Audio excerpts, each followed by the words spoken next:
Halo rekan-rekan akademisi dan Bapak atau Ibu petani sekalian. Saya di sini Patria Tama Sinerga Putra, mahasiswa agribisnis UT. Hari ini saya akan menyajikan materi penyuluhan mengenai penerapan pupuk organik cair sebagai solusi praktis pertanian masa depan. Oke, lanjut ke slide kedua.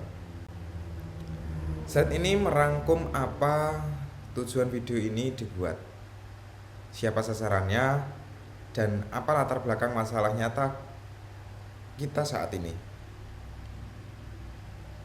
Mahalnya harga pupuk kimia serta kerusakan kualitas fisik tanah akibat pupuk sintesis menuntut kita menemukan alternatif cerdas, yaitu POC.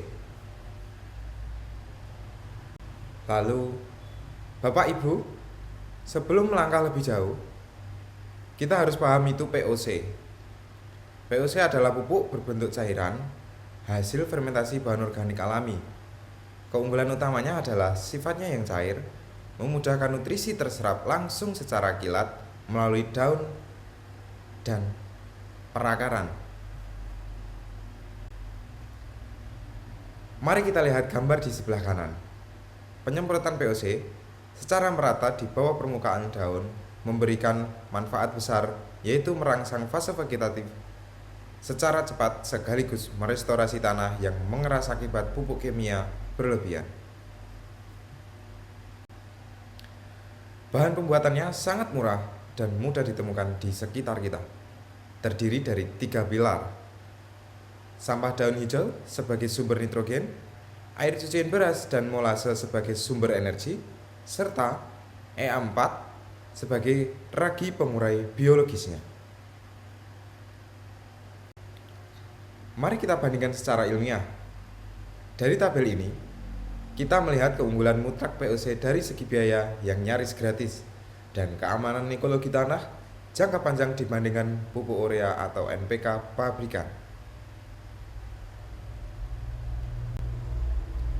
Langkah pembuatan POC dibagi menjadi 4 linier, mulai dari pencacahan bahan baku hijau, pencampuran molase aktif, fermentasi tertutup selama 14 hari, lalu hingga proses penyaringan siap panen. Bapak Ibu sekalian, perhatikan gambar di sebelah kiri. Ini adalah contoh instalasi drum fermentasi terbaik.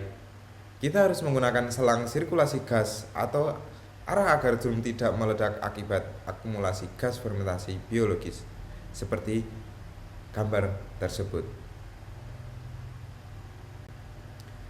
Angka 70% penghematan ini bukan main-main. Ini adalah kalkulasi nyata di lapangan.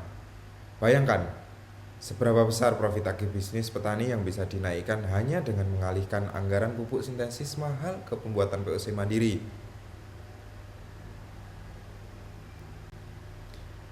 Lalu, kita tidak perlu pergi jauh untuk mengumpulkan bahan baku, mulai dari sisa limbah dapur, potongan rumput pekarangan, hingga air cucian beras harian dari dapur rumah tangga biasa di rumahmu menjadi pupuk super dahsyat.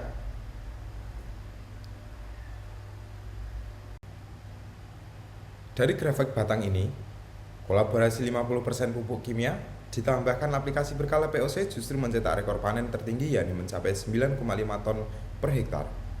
Hal ini membuktikan efektivitas sinergi hara organik. Aturan dosis sangat vital. Bapak Ibu, jangan aplikasikan POC murni secara langsung. Kita harus mengencerkannya dengan air bersih menggunakan rasio 1:10. Disemprotkan pagi atau sore saat pori stomata tanaman terbuka lebar. Lalu, bagian wilayah area hijau tersebut menunjukkan pemulihan presentase kandungan bahan organik dalam struktur tanah pertanian kita dari tahun ke tahun pasca migrasi penuh ke pertanian terpadu berbasis POC. Bapak Ibu sekalian, kutipan ini menjadi cerminan perjuangan kita.